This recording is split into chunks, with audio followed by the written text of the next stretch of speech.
everybody, and welcome to today's presentation on strengths-based biopsychosocial approach to recovery from personality disorders. Now, a lot of times personality disorders kind of get a bad rap because they are perceived to be intractable or untreatable. And in this presentation, I really want to look at some of the characteristics of personality disorders and ways they can be modified. Will people always have those behaviors available to them in the back of their head? Certainly. But can we help them develop new, healthier behaviors? I do believe so. So over the next 45 minutes or an hour, we're going to review the characteristics of Cluster B personality disorders. And this is the cluster that's characterized with narcissistic, antisocial, borderline, and histrionic personality disorders. We'll explore the functions of the symptoms for people, identify what may cause these symptoms to develop, explore what's maintaining these symptoms, that is, what's the benefit, because we know we don't do things unless there's a benefit, and explore the effects of these symptoms on significant others. Finally, we'll identify interventions to help the person more effectively manage emotions and relationships. So your first step is really going to be to address the emotional and/or behavioral discontrol. If someone is infringing upon the rights of others, hurting other people, or hurting themselves, they're not going to be able to engage in treatment right now. We need to get that under control. So the first thing we need to identify is, what are some of the vulnerabilities? When you feel more impulsive, when you feel more emotional, when you feel more scared, what types of things are going on that kind of prompt you to feel that way? Sometimes it's not getting enough sleep. Sometimes it's too much stress at home. Maybe it is upcoming holidays. Everybody has different vulnerabilities, but we need to know what's going to make you more likely to become emotional or act out. Then we'll identify what works to help the person self-soothe. When they have experienced these situations in the past, what have they done that has worked to help them not hurt themselves or someone else? Then we'll identify some helpful distraction techniques, things that they can do while they're trying to figure out what to do next. We'll take all this and put it together in a written safety plan. And I really want to emphasize written, because if someone is in a very emotional or wound up state and they're at risk of emotional or behavioral discontrol or acting out, they're not thinking, what was it that I talked about with my therapist last week? They're just thinking they need the pain to stop. So you want to write this safety plan down so they can refer to it. Hopefully we can help them develop enough self-awareness that they can stop, pull out the safety plan and go, okay, what do I need to do? The next step is that when we start identifying the salient symptoms, their function, and alternate ways to meet that need. Like I said, these behaviors have a purpose. They're serving a purpose for the person, and we need to figure out what that is so we can help them either change the way they feel about the situation or change the situation in a healthier way. We need to find out what it looks like for different people. For example, being dramatic. Being dramatic looks different for different people. Some people may get loud and aggressive. Some people may play the damsel in distress. What does it look like for your particular client? Then look at how the behavior is being maintained. When they do act out, when they do engage in this behavior that's theoretically dysfunctional, what are the rewards? What do they get out of it? Because there's something. And we can figure out different ways to meet that need or to quell that need in the treatment process. So we're going to start out talking about generalities. There are 4 core features of personality disorders: rigid and extreme and distorted thinking patterns. So in therapy, when you were in Counseling 101, you learned about cognitions and cognitive distortions and all that kind of stuff. Well, take that and intensify it times 10. Problematic emotional response patterns. When people start to have these distorted ways of thinking, they get upset. But since their thinking patterns are so distorted, times 10, then the emotional response seems to mirror that, and their emotional response seems to be excessive, or times 10. When they're that upset, when they're that emotional, when they're that scared, when they're that angry, they need to make the pain stop, which is where our impulses come in. This impulse control problem, the person needs to make it stop. And they're going to start probably sort of flailing to try to figure out how to make that stop. Sometimes it's self-injurious, sometimes it's injuring others, sometimes it is using addictions in order to numb the pain. But this impulse control is generally, or this impulsive behavior is generally used to quell the fear and the negative thoughts that are flooding this person's mind.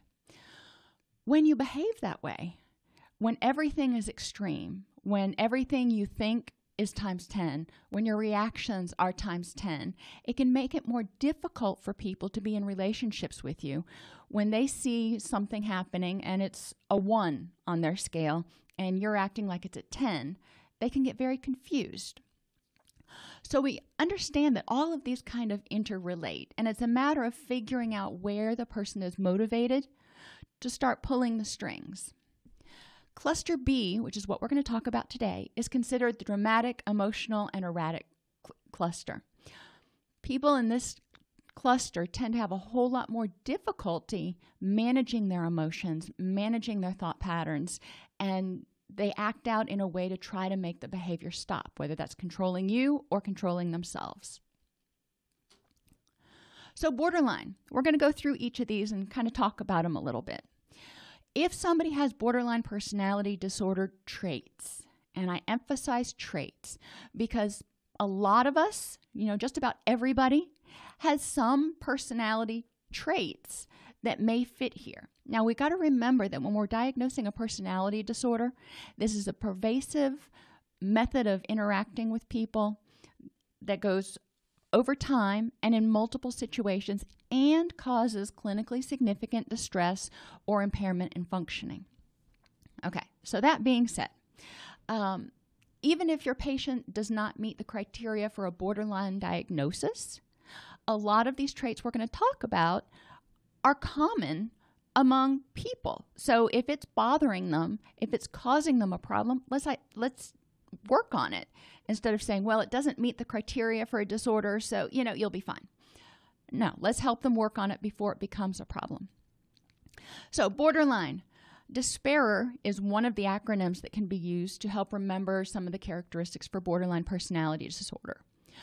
One of the hallmark characteristics for not only borderline, but this whole category is disturbance of identity.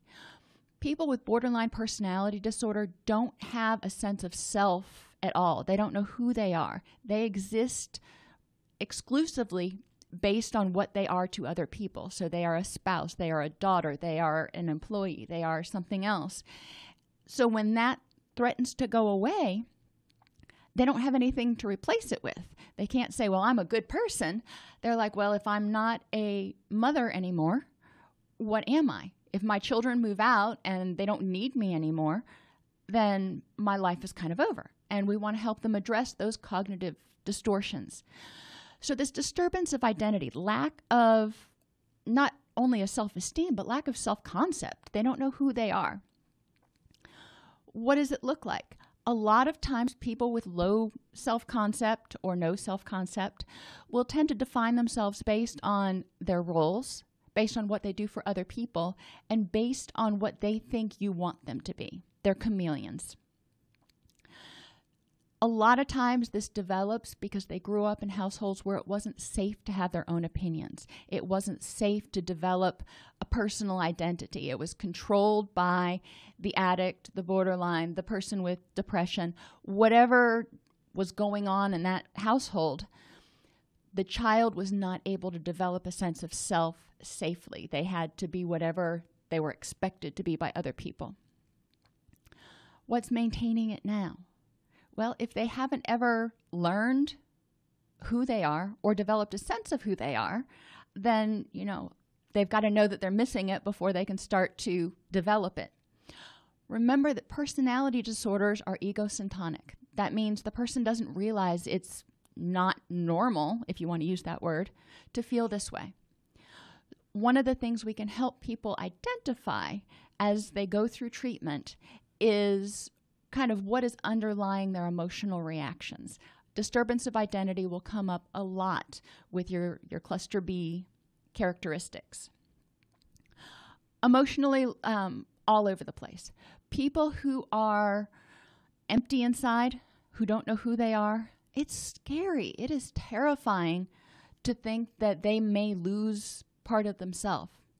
They are afraid of being abandoned. They are afraid of basically disappearing because they are not somebody's something. So whenever they perceive the slightest hint of disapproval, criticism, or rejection, they respond with that times 10. And to use a clinical term, they freak the freak out. It is just not even fathomable to expect that they'll be able to exist if they get rejected. So then they start frantically trying to hold on to somebody. When this happens, the relationship becomes very tenuous because the person with borderline personality traits may start to act out, may start to get very angry, may start to try to bully or control the other person because they're so afraid of being abandoned. The person in the relationship with the client or the person with borderline traits doesn't understand what's going on. It's like, why are you getting all worked up over this? It wasn't a big deal. Which creates a miscommunication. The person in the relationship starts feeling like they have to walk on eggshells because they don't know what is going to set off their significant other. And they know that if they set them off even with the slightest hint of anything, that it's not going to be an irritation or, a momentary sadness or whatever. It's going to be a complete episode of rage or terror or crying or pleading. It's exhausting. They also know that when a person with borderline characteristics, they have no internal identity, they fear being abandoned, in order to keep you, and this is one of our sort of trademarks of BPD as opposed to other personality disorders in this cluster. When they're afraid of being abandoned, a lot of times they will act out in self-injurious ways in order to communicate, partly to numb their own internal pain and distress and everything that's going on, because they're focusing on managing the physical pain, so they can't focus on the intrapsychic pain. But it also is a way of manipulating other people, because it's either look what you made me do, and if you would have just done what I asked you to do, I wouldn't have had to hurt myself. So this is your fault. So I'm going to use that guilt and I'm going to work on it. They can also use it in a way of saying, I can't take care of myself. I need you here to take care of me. Neither is really functional in an adult relationship. Paranoia or dissociation. Again, in this situation, these people tend to be very hypervigilant. They are aware of the slightest look that says, I disapprove, or the slightest sound, or the slightest action, which tends to make them, we call it hypervigilant. Sometimes it's called paranoia because everything is perceived through an abandonment lens. So anytime you do anything, it's going to be taken personally. You can see some of these or hear some of these cognitive distortions coming out now. Personalization, all or nothing thinking. Abandonment. They are constantly waiting to be abandoned. They don't feel worthy of love because they don't even know who they are. They don't love themselves. And they've never probably been loved for who they are. So there's this fear of abandonment, which again, if my role goes away, if I'm not your girlfriend anymore, or I'm not your wife anymore, then part of me dies because I don't have a me. I exist purely as a conglomeration of roles. Impulsive. We talked about it earlier. When the thoughts are so extreme and so fast and so negative, and the emotions follow, at a certain point, a person has to make it stop. It's overwhelming and it's oppressive, which often results in impulsive behaviors. Just finally make it stop. I can't do it anymore.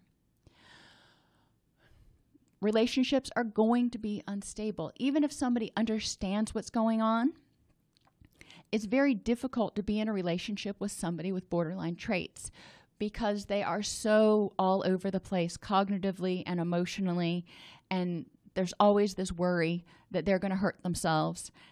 You've got to keep your own guilt in check. So there are a lot of boundary issues with a person with borderline personality disorder.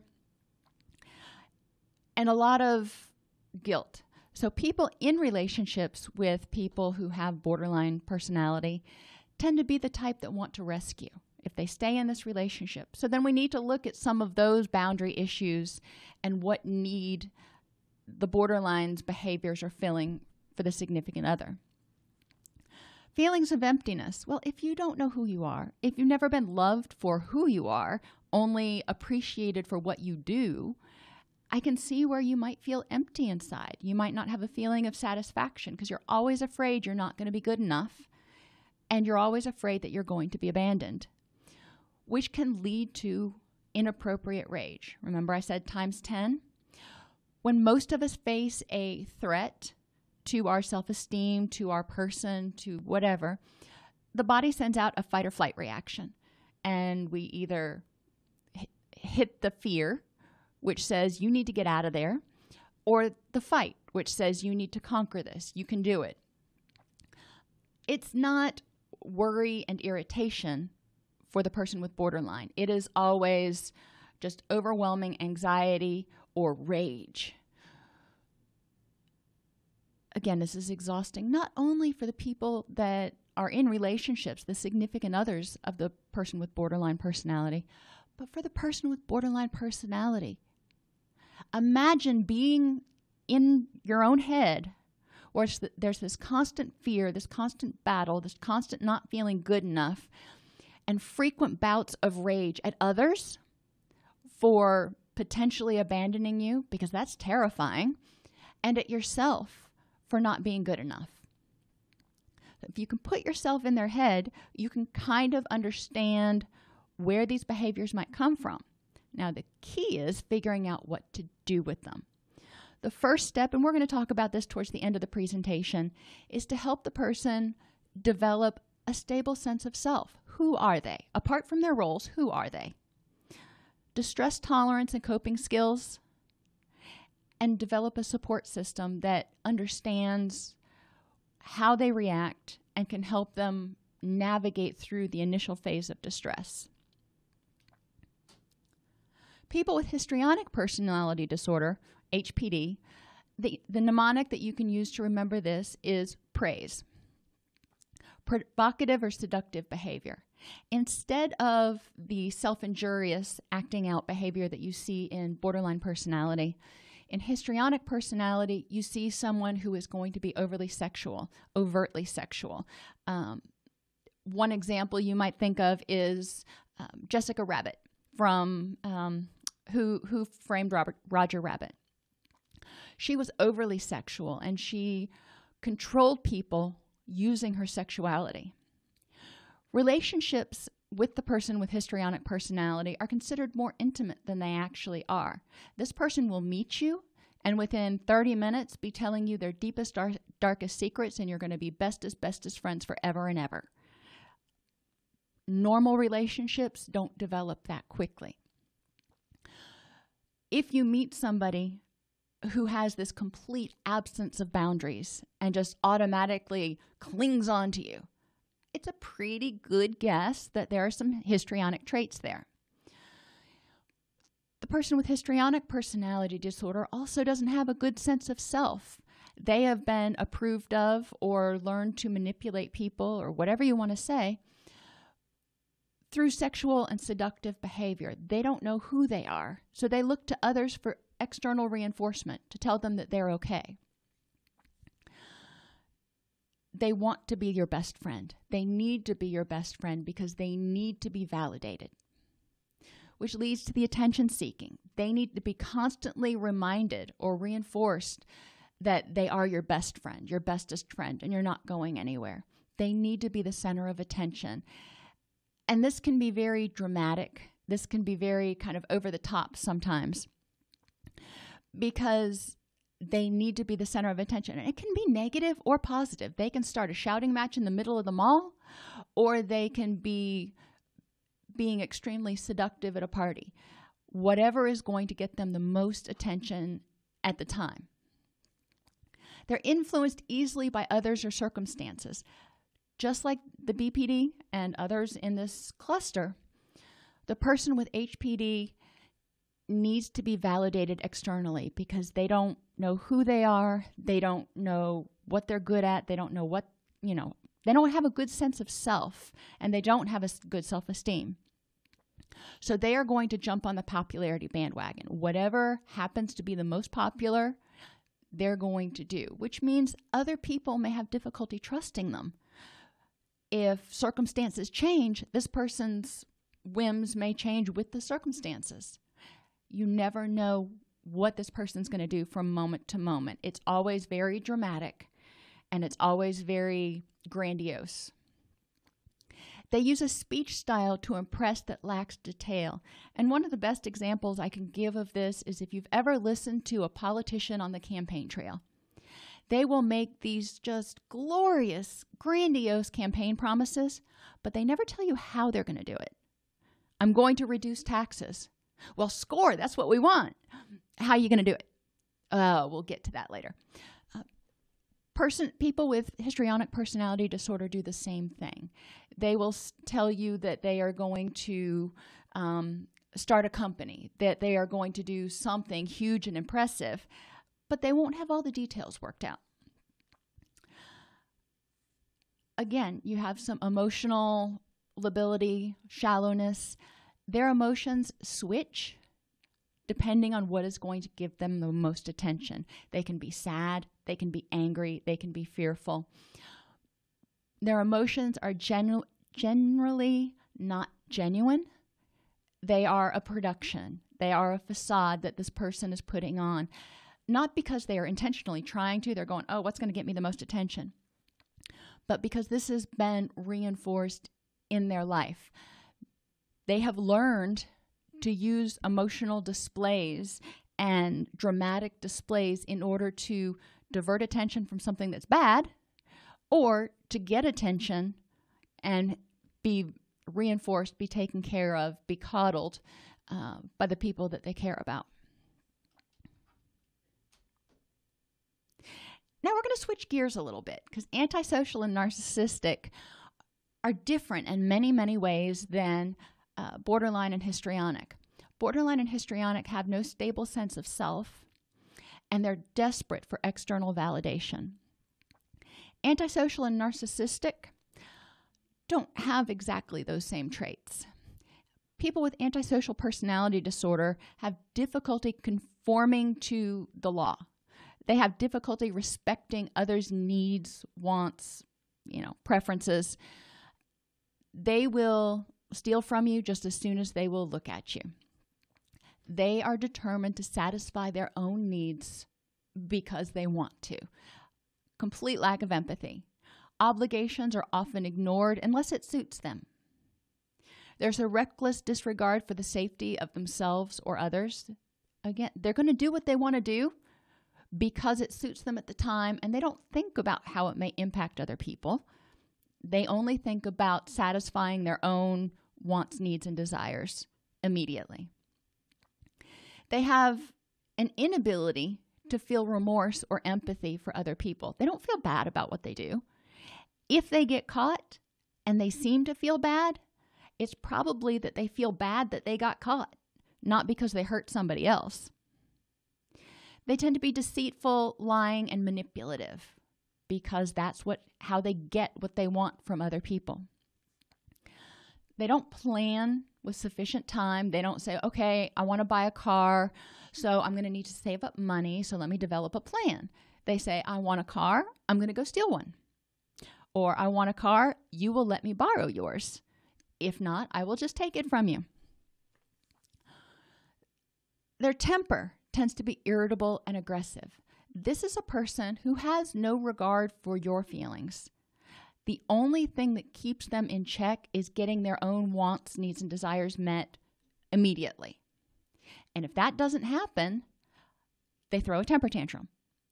Very similar, if you will, to a 3 or a 4-year-old in the middle of the cereal aisle, wanting some super sugary cereal and not getting their own way. Now, I don't expect a 3 or 4-year-old to plan and to conform to social norms and yada yada. This is something they have to learn.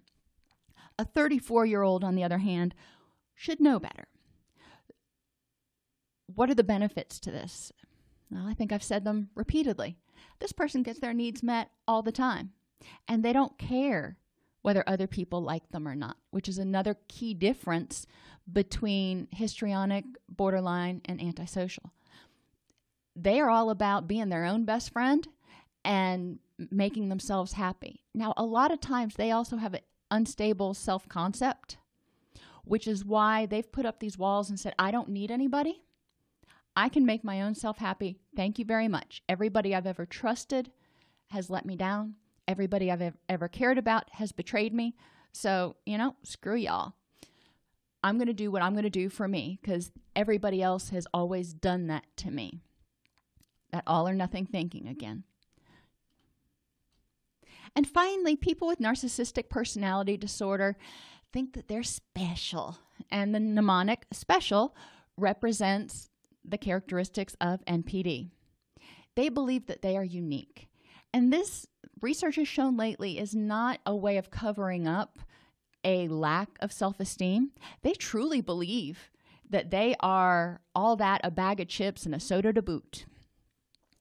They're preoccupied with, and they use the term fantasies a lot in the literature. In this person's mind, it's not a fantasy. They're preoccupied with delusions, if you will, of unlimited success, power, brilliance, beauty, or ideal love. They think they're all that. Put yourself in the mind of somebody who is just the best thing since sliced bread. They feel entitled. They feel entitled for you to worship them. They do need approval all the time. Similar to people with, for example, histrionic personality who need to be the center of attention all the time, the person with narcissism needs to be revered all the time. So they will seek positions, they will seek situations where people have to admire them. They are not above interpersonal exploitation if it gets them power, if it gets them on top, if it gets them to be revered. They'll exploit anybody. They will walk all over them. They tend to be arrogant and very self-important.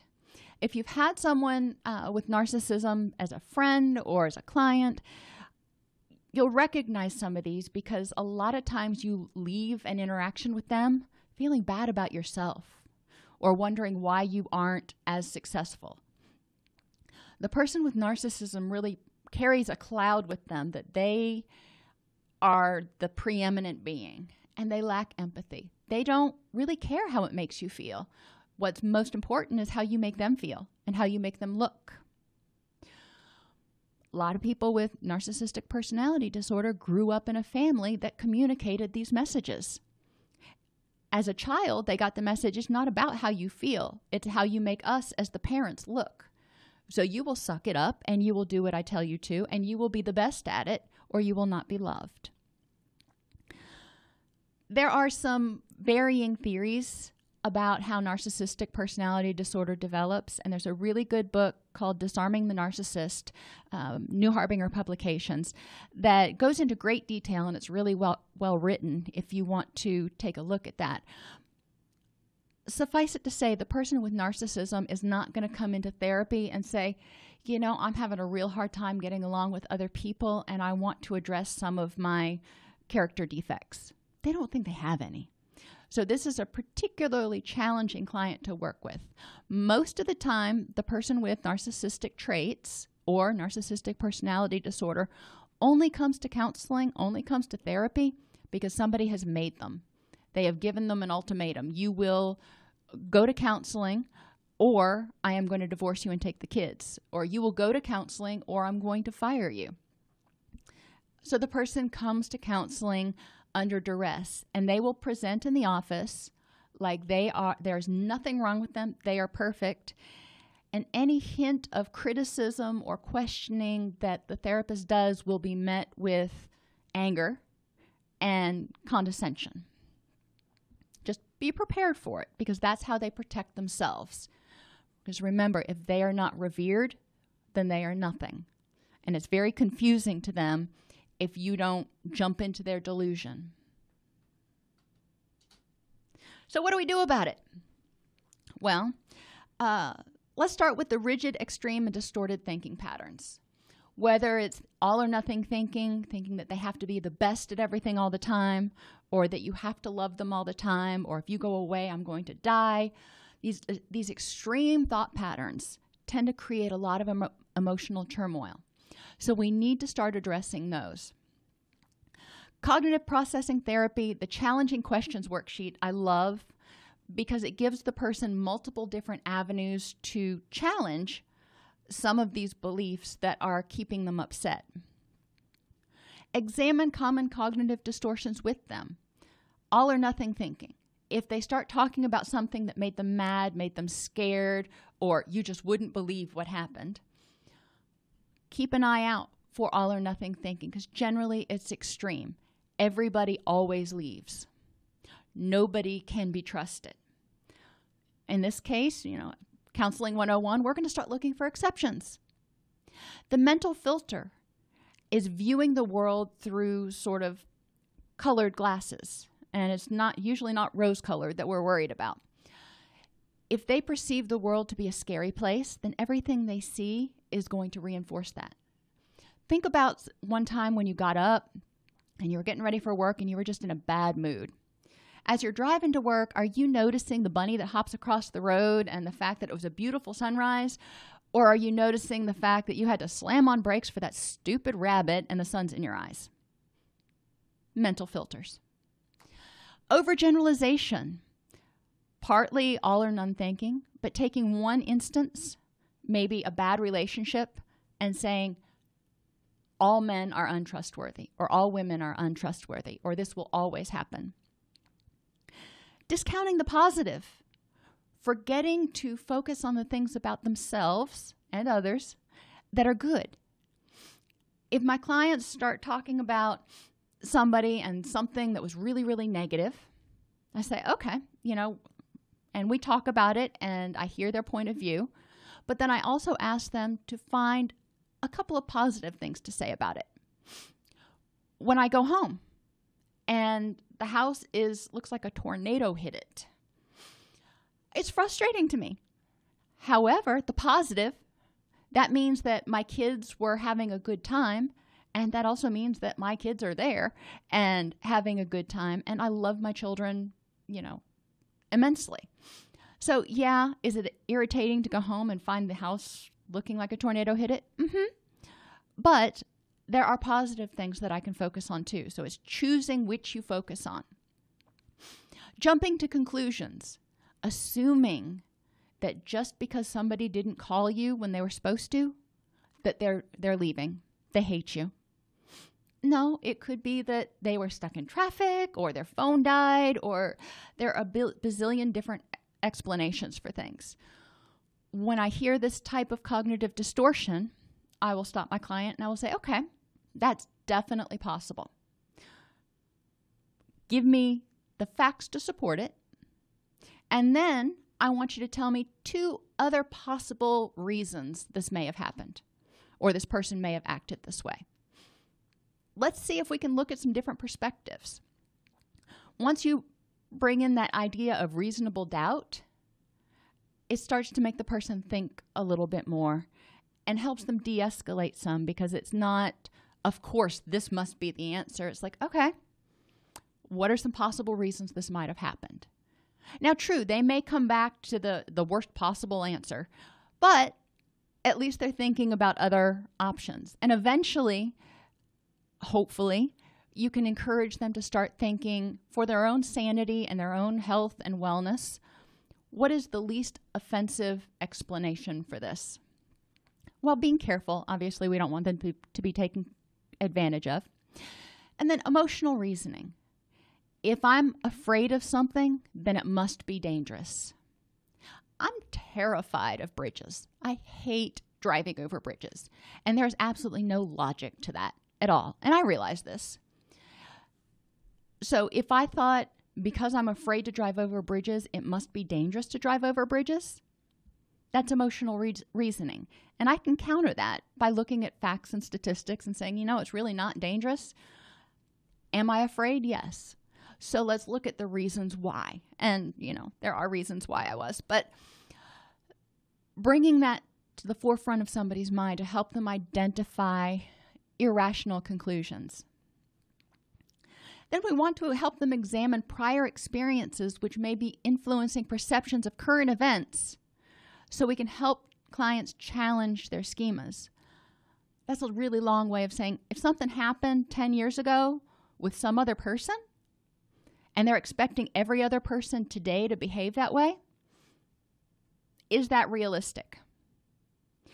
If something happened when they were a child that made them feel helpless and unloved, that sucks. Yeah, we got to deal with that, no doubt. But when that same thing happens today, what does that mean to them? As an adult, as a person who's able to rationalize things and provide self-soothing, is that the best way to react? Is that the best schema to have? And yeah, some people from your childhood are equally as dangerous in adulthood. But sometimes, like being a bully or being bullied on the playground at school may not be as salient today because you are an adult. And likely that same kind of bullying does not happen. But if you expect it to happen, then you're going to look for it. And you're going to look for signs and be hypervigilant. So we want to examine prior experiences that provide negative interpretations of today's events. Rigid, extreme, and distorted thinking patterns can also keep creeping back in. We need to help people address faulty cognitions that enable them to evaluate and act based on facts, not feelings. I talked about that in a little while ago. Problematic emotional responses. Now we're down to feelings. We talked about the thoughts. Let's talk about the feelings. Mindfulness to prevent vulnerabilities and become aware of distress sooner. If clients are mindful on a day-to-day basis, they will realize that there are certain things like not getting enough sleep or staying up too late the night before or having to drive through really, really heavy traffic. There are things that will put them on edge and make them more likely to overreact or to act out or to engage in some of these dysfunctional behaviors. We also want them to become aware of distress sooner. So when they feel themselves starting to become excessively upset, they can stop it. Instead of letting it go all the way to 1,000, they can stop it maybe at 750 and then 500.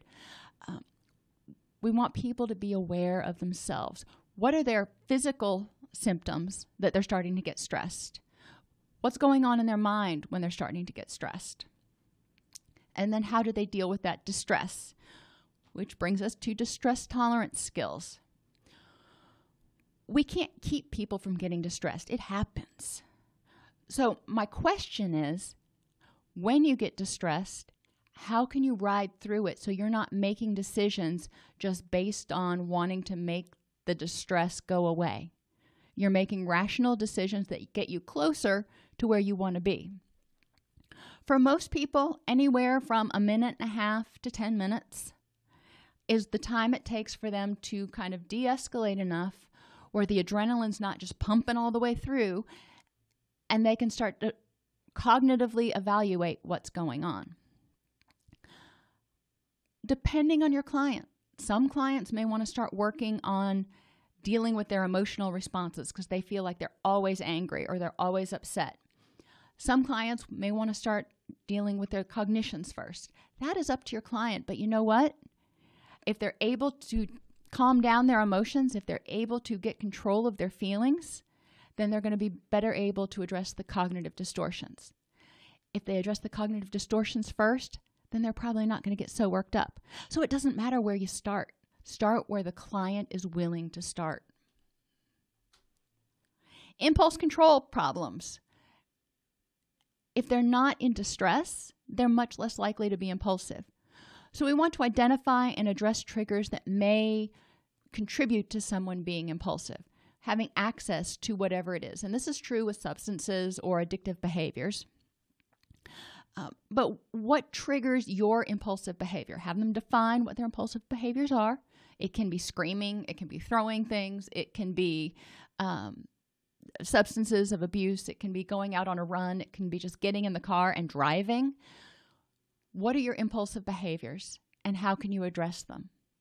Let's look at what they mean. Like I said, most of the time, impulsive behaviors come from a need to just make that distress stop. So what distress tolerance skills do you have? What can you do instead that is less harmful or less counterproductive? How can you distract yourself? Sitting there and waiting for this flood of anger to go away can feel like an eternity, and trying to control it and wait for it to go away can make it worse. So how can you distract yourself? What can you do for that first minute and a half to 10 minutes until you can, think with a clear head? And then what are your coping strategies? Coping strategies are really either changing the situation because something's amiss and it needs to be changed or addressed, or changing your reaction to it. There are some things that cannot be changed. Other people cannot be changed. So you can either choose to not engage with them, which is changing the situation, or you can choose how you react to the situation. Maybe you have somebody who is always going to find fault with something that you do. Family member. Maybe it's a family member that you have to see at every holiday. So knowing that that holiday is coming up is a vulnerability, because the person is probably going to start getting all fired up, stressed out, wondering what is going to be criticized this time. So you've got two options. One, not go to the family function for the holiday, which is often not an option. Or two, figure out how to deal with that. For example, just accepting that for whatever reason this person has to find fault, they're going to find fault. So just expect it and let it roll off your back. Take what you need and leave the rest. If they find fault with something that can be addressed, that you think, yeah, you're right, I could work on that, great. If they find fault with something that you really don't have any issue with, then let it go. That's their issue. That's on them, not on you. And then significant interpersonal problems, another behavioral issue. If you're impulsive, if you are constantly looking for the negative, if you have all of these cognitive distortions that continue to get you upset all of the time, it's going to be really difficult to stay in a relationship with you. So regardless of what the specific diagnosis or criteria are, helping people develop mindfulness and empathy to increase the awareness of themselves and others, so they can become aware of when they are being emotional, when they are being sensitive, when they are being hypervigilant. But they can also increase their awareness of how they impact others when they behave that way. Develop a stable, positive internal sense of self to reduce the need for external validation. If you can be okay for who you are, then if somebody decides to leave, you don't need to be on guard all the time. You don't need to be hypervigilant. You don't need to be proving something. You don't need to be the center of attention. You're comfortable in your own skin, and that's all you need.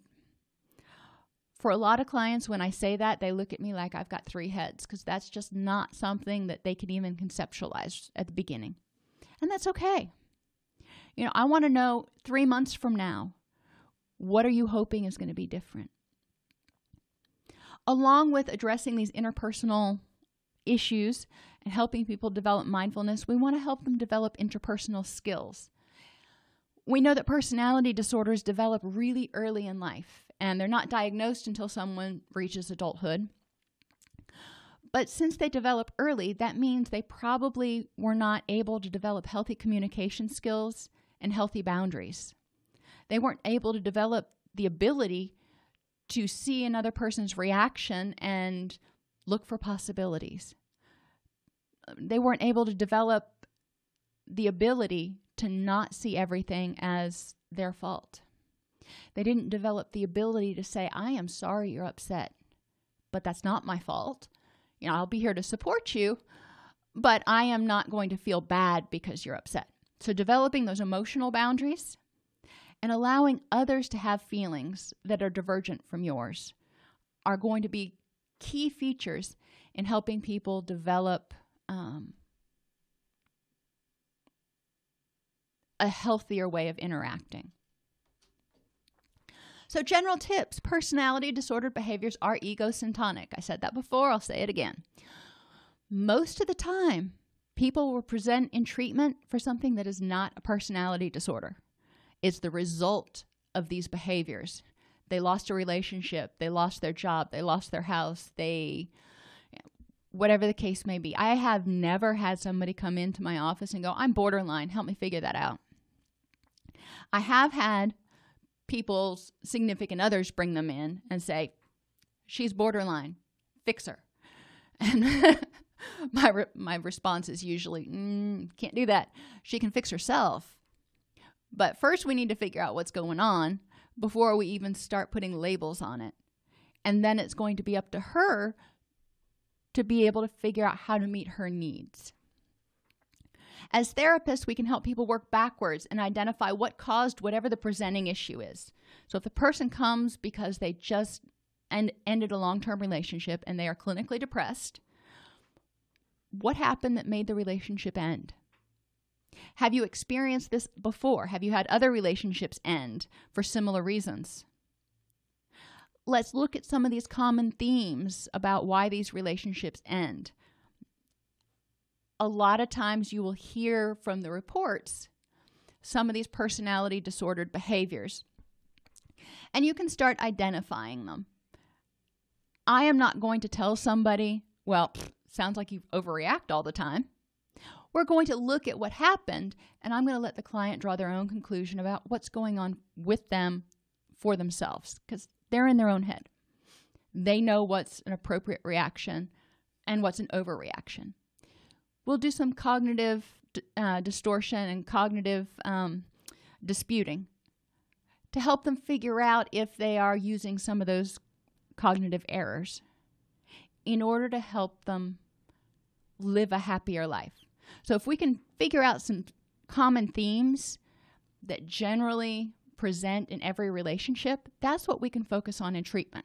How can we make your relationships less conflictual? Well, let's look at what causes the conflicts. Okay, now how can we deal with that?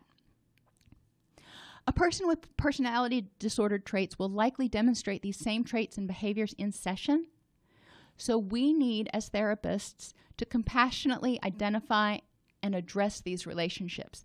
If you notice someone is trying to take over a session and every time you say something, they counter it, you may ask, if this is because they feel the need to know everything that's going on.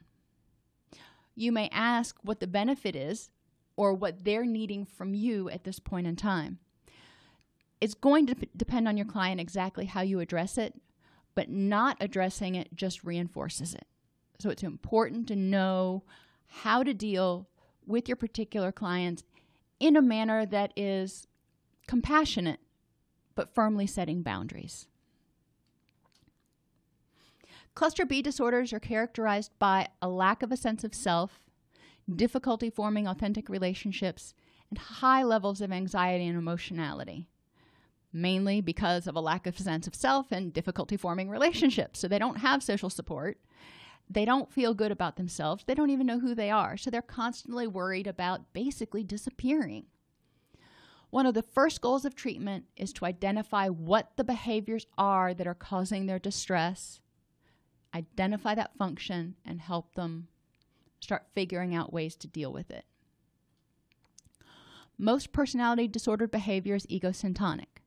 Help the patient identify the behaviors they exhibit which may be problematic. So, if they start acting in a way that you can see may cause conflict in relationships outside of the therapy session, you may want to point those out and say, I'm wondering how other people perceive it when you do this. Discuss in session what triggers those behaviors, what function the behavior served in the past. Obviously you developed this for a reason. Everything we do is basically to help us survive and exist, and because it's reinforced. So where did this come from? What function did it serve? And then let's figure out a different way to meet that same need. I'm not going to tell them that they're pathological because I don't believe they're pathological. I believe that what they did was the best thing that they could do given the tools that they had at that point in time. And I still believe that today. It's just they don't have any new tools. So therapy and self-help books are the way for them to start getting those tools so they can respond differently. While it's true the behaviors characteristic of personality disorders cannot be completely erased, you learned them, you can't just completely unlearn them.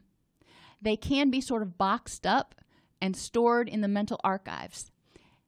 They need to have alternate behaviors to replace those. If you're not going to do something, you need to replace it with something else. You can't just not do something. The key here is the fact that personality disorders, oppositional defiant disorder, any variety of issues and problems can be treated, but you can relapse, or those behaviors can emerge again if the current behaviors and current tools are not meeting the person's need in the same way.